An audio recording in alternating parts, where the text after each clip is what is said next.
โอเคครับก็กราบสวัสดีคุณผู้ชมทุกท่านด้วยนะครับก็ยินดีต้อนรับเข้าสู่เกม Teacher of Attack นะครับผมของค่าย PG นั่นเองหรือว่าสาวถ้ำนั่นเองนะครับผมซึ่งก่อนจะเริ่มเกมนั้นผมก็ฝากกดไลค์กด Subscribe ช่องผมเพื่อเป็นกำลังใจให้ผมคนละ1ไลค์คนละ1ซับด้วยแล้วกันนะครับผมมาวันนี้ผมถือทุนมาที่500นะครับเดี๋ยวผมจะเริ่มเบ็ดที่10 บาทนะครับผมโดยการออโต้สปินไปเลยนะครับเรามาดูกันดีกว่าครับว่าเกมนี้จะมาดีหรือเปล่านะครับผมช่วงนี้เดี๋ยวผีเข้าเดี๋ยวผีออกครับเกมนี้แต่ก็ว่าผมก็ว่าคนก็ยังเล่นเยอะอยู่นะเกมนี้เพราะว่าอัตราการแจกคือมันมาดีมากอะผมเคยมีทุนอยู่ที่ประมาณ60-70 บาทอะแล้วก็แตกมาเป็นหมื่นก็มีนะแต่ว่าตอนนั้นมันก็นานแล้วล่ะผมก็ไม่ได้อัดคลิปไว้นะโอเคครับกลับมาดูกันที่เกมดีกว่าตอนนี้ผมเบ็ดอยู่ที่30แล้วนะครับผมไปกันต่อครับไปกันเรื่อยๆครับผมเคว่ายังไงเคโอเป็นเจมานะครับผมเคมาเถอะเฮ้ยอย่างนั้นแหละไปต่อไหมสวยงามครับผม840ครับไปอีกโอ้โห1,168กับอีก50ตังค์นะครับผม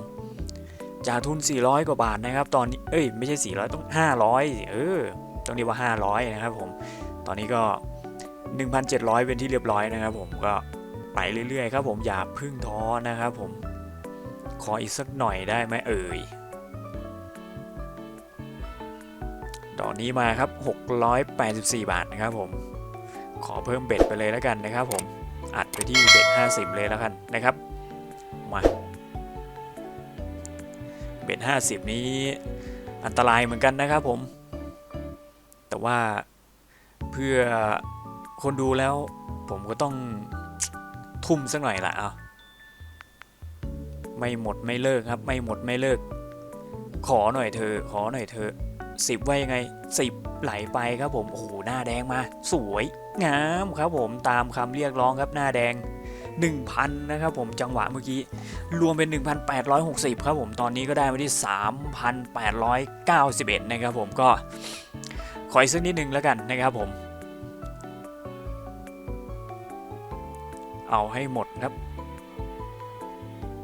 ไปสิถึง 4,000 ไม่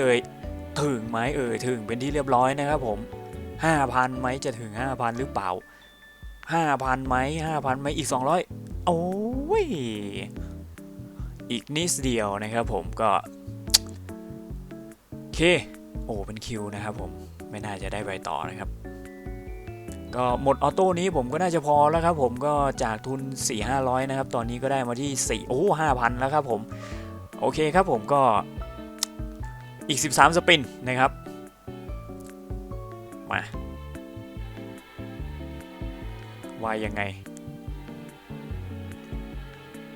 ต่อสวยงามครับผม 2,000 โอ้โหจังหวะนี้โอเคผมพอแล้วล่ะ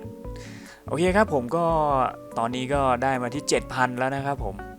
มาลุ้นสแกตเตอร์กันดีกว่าครับมาไหมไม่มานะครับผมโอเคหมดสปินนี้แล้วผมก็ต้องขอตัวลาไปก่อนนะครับผมก็ก่อนจะจากกันไปนั้นผมก็ฝากกดไลค์กด Subscribe ช่องผมเพื่อเป็นกำลังใจให้ผมทำคลิปต่อไปด้วยแล้วกันนะครับผมไว้เจอกันใหม่คลิปหน้าสำหรับวันนี้สวัสดีครับผมบ๊ายบายจ้า